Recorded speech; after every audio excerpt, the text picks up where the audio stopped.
It's now time for Trivia Tracks with yours truly, Price Robertson.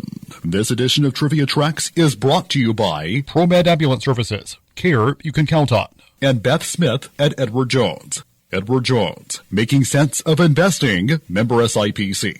You'd be surprised how many films in Hollywood are started without being finished. Here's a couple that never made it onto the big screen. By 1962, Marilyn Monroe's emotional and substance abuse problems had caught up with her. She was in no condition to work on a film, but she had to complete her 4-picture deal with 20th Century Fox, and so she signed on to make Something's Gotta Give under George Cukor, one of the few directors she was still willing to work with. Sure enough, when filming started in May, Monroe proved impossible to work with. On the days when she bothered to show up at all, she was usually hours late and often unable to do her scenes. True to the film's title, Something Did Give.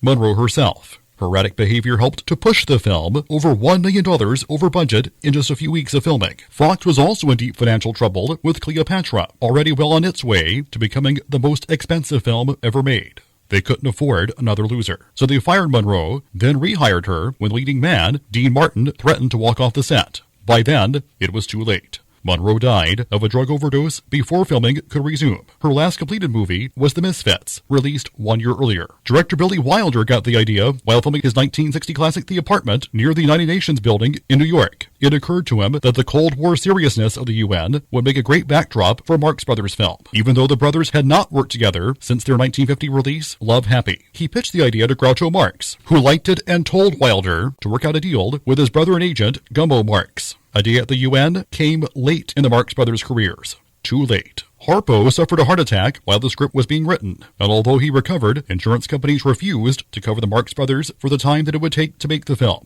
Sadly, the insurance companies were right. Chico died in 1961, ending the hope of one last Marx Brothers film. Till next time, I'm Price Robertson. Amazed by today's trivia? Then join me for Trivia Tracks weekdays at 6:45 on Everybody's Country Y95.